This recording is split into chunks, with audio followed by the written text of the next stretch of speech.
There's a single mantra that has helped me my entire life bypass fear and make really any dream I've had come true, no matter how scary it seemed, no matter how intimidating it was, or how unprepared or inexperienced I felt. And that mantra is this. You ready for it? Start before you're ready. I'm going to say that again. Start before you're ready. Now, if I were you, Erin, I would get that little phrase tattooed somewhere on your body and live by it morning, day, and night. Because if you don't, here is what's going to be on your tombstone. Here lies Erin. She was almost ready. What, you expected me to wait forever? We're all on the clock here, sweetheart. Because here's the truth, Erin. If you wait until you feel ready to do anything meaningful, you're going to be waiting for the rest of your life. Look, I have been doing this for a long time now. I've supported tens of thousands of entrepreneurs to start and grow their businesses across 160 industries and across 119 countries. And I've noticed some similarities. Among the people who are the most successful, the happiest, the people who are actually contributing the most, they all have one thing in common, and it's this. They all start before they're ready.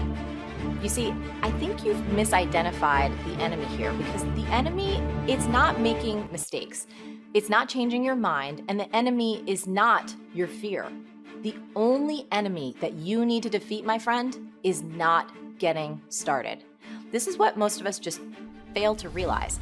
Action is the antidote to fear. Action creates progress and momentum. And action, consistent action, is all you ever need to make anything happen in your life. Don't give away your power. So anytime some nasty criticism or BS comes your way, you have to say this.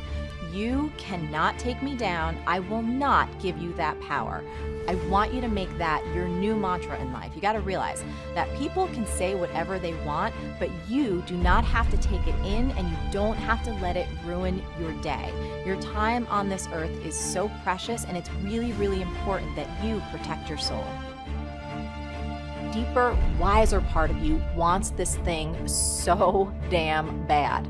And the moment you imagine yourself going for it, you have worries like, will people laugh at me? Will they ignore me? Maybe this isn't even really an idea. What if I do it and it sucks? Am I going to destroy my reputation? Am I going to lose my marriage and my family and wind up living on the streets?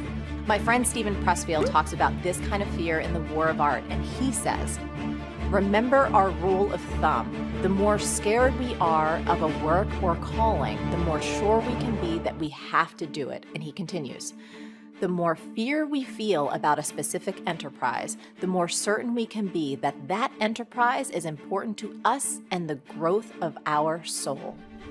Personally, I don't think that anyone should ever accept where they're at in life. Doesn't matter if you're just starting out or if you've already hit some really big goals. Because when you lose your hunger, you lose your edge. And it is as simple as that. Now here's the deal. If we humans don't have something meaningful and challenging to work on, we all tend to get lost pretty darn fast. And I'll tell you something else. We can go to some pretty dark places. At least I know that's true for me. So there is some nuance to this, and it's really important that you get it. So you can be 10,000% grateful for what you have right now. You can smell the roses, so to speak. And you can be super hungry and psyched about what's coming up next. Those two things are not mutually exclusive, and it's really important that you get that fact in your noggin.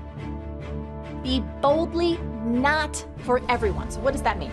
So sales prevention is this beautiful thing in business. And sales prevention is when you proactively tell people, do not buy my product, do not buy my program. You might be asking yourself, why? Here's why.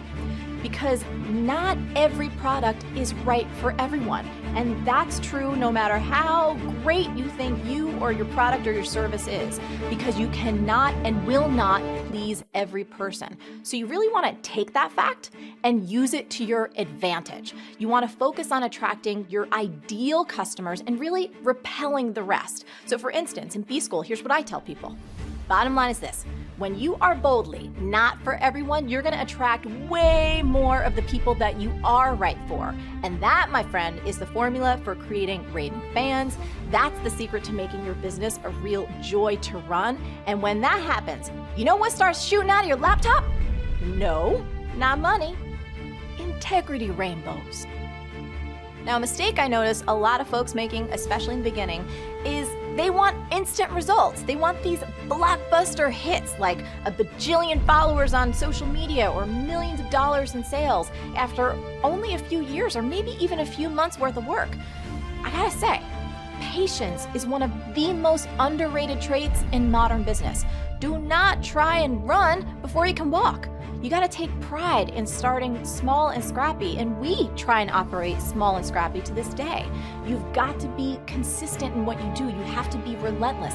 And most important, this is the thing, you need to write this down. Work your tail off to make your product effing outstanding over the long term. You see, we're living in a time when we are allowing our brains to be trained to underperform. We've become addicted to checking our phones, right? To social media and all kinds of stuff. And in doing so, we are reducing our ability to stay focused and do the deep, important work that we're meant to do in this world. Now, what I'm about to suggest isn't complicated and it is not time consuming, but it will require you to take back control of your time, take back control of this beautiful brain, and trust that your world will not immediately fall apart if you don't immediately respond to every ding or every buzz or every question or every request.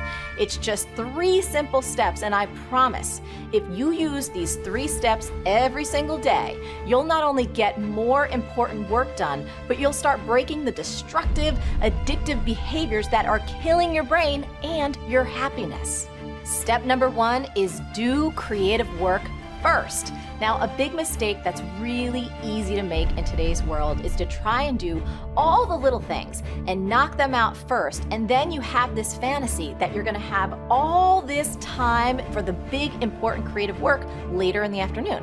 But have you ever noticed that this rarely friggin' works? Am I right? Here's why trying to do all the little things first is a really terrible idea. Because when you wake up, you have this full tank of cognitive fuel. But what many of us forget is that we only have a finite amount of this super powerful cognitive fuel each and every day. And every single time that you make a decision or you resist temptation or exert any kind of self-control, you start to drain your cognitive fuel tank. You decide, do you want to use that limited cognitive fuel on something really important and amazing, or do you want to blow your daily wad on a bunch of dumb crap that doesn't really matter? Moving on. Step number 2, put your entire life on airplane mode. So don't try and ignore your phone or ignore the emails or ignore the Slack messages or whatever else that you have that dings and rings and pops up. That's like me telling Kuma to ignore this slice of salami. Ain't gonna happen. So rather than resist temptation, just eliminate it. And that means you have to put your entire life on airplane mode. Now, obviously, turn off all the notifications. So close all the tabs, close all the windows, turn off the apps, and especially for your phone, I suggest just turning the damn thing off. However, you also gotta shut off some people too, and that means that you might have to tell your kids and your spouse and your coworkers that for the next 2 hours or 1 hour or 3 hours that you don't exist. Kinda like this. See? Nobody here.